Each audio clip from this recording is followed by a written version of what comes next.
very much just being compelled to do it. I was, as a kid, I wasn't kind of into sports or anything like that, and I just had an affinity with music, from a really early age. I was interested in listening to music a lot, and my parents had a great record collection, so there was just something about it that was extremely attractive to me. And then when I was about 12, some buddies of mine had started a little rock band in primary school, and they asked me to join as the singer because they knew I could sing. And it was just instant sort of combination of fear and love at the same time. It was really addictive feeling doing this thing and sort of realising that I was quite good at it, which was kind of an unusual feeling for me. I was never, like I said, I wasn't into sports, so I wasn't the guy that had sort of discovered that I was good at running or kicking a ball or whatever. But when I did this thing, it just kind of all fell into place.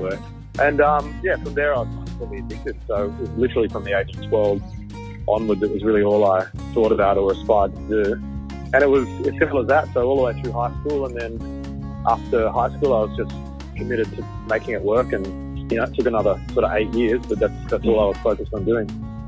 I mean, I love guitars and I play guitar, obviously, but I wouldn't say that I'm passionate about guitar playing. I'm passionate about songwriting, and I'm passionate about the production of music. But the guitar was really more of a vehicle for me to get these ideas out of my head, and I seem to have a pretty good natural ability on the guitar as opposed to piano and stuff like that, which I'm not good at. It was almost a bit of a lazy option. I was like, I can kind of play this for some reason, allowing me to get these songs that I'm hearing in my head out and into the world. So it was a bit of a functional decision rather than a passion decision. I mean, I would say it's still a very, very much an evolving process because I don't really have any kind of set method. If I was told to sit down and write a song with somebody, in that context, I can just sit down and, we'd muck around until we found something that kind of piqued our interest. We'd work on it in a kind of methodical way. But when I'm writing for myself, it really needs to be coming from a very organic place. Basically, it's just kind of sitting around waiting for lightning to strike, noodling around and creating an atmosphere or an environment where you have a better chance for that lightning to strike. I go down to my studio at home, 4 days a week, and I just kind of muck around. But I actually find that I actually probably do more writing on the road than at home. So what I've realised over the years is that, opening yourself up to new experiences, new sights, getting out of your comfort zone and getting out of your habits is actually probably the best way to create an environment that's good for really proper, organic, emotionally fueled writing. And then I take those ideas back to the studio and refine them there. Kind of all the classic stuff, so Beatles, Beach Boys, early Billy Joel, Jackson Browne, Simon and Garfunkel, all that kind of stuff.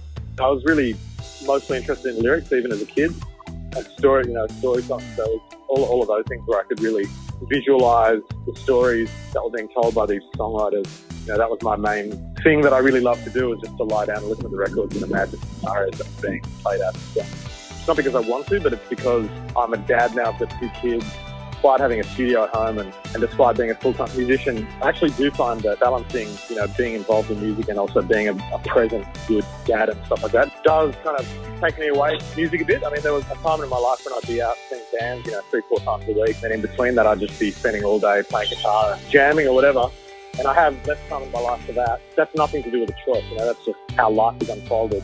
So the answer is no, I never really have a break from music. Or there are just periods where I can't engage with it as much as I would like to. I've thought about it over the years, of course, of like, if this is something that I want to do forever. And the answer that I always come up with is that it is, Even if I stop doing it as a profession, I know that I'll always make as many records as I can and record as much as I can. It's just what I love to do. When I started, my compulsion to do music was nothing to do with having a career. It was all to do with getting this feeling out of my mind and out of my body and into the world so that I could live a normal life. It's hard to explain, but I think a lot of musicians would relate to that feeling of you just don't feel right unless you're playing music, And I recognised that early on. So it was something that I knew that I was going to have to do for my entire life in order to feel sane, for lack of a better word. It turned into a career, but I guarantee that if it hadn't, I still would be doing music every day, So for me, it's kind of everything. I don't know. I can't disassociate myself and my personality from the music that I make or the music that I listen to.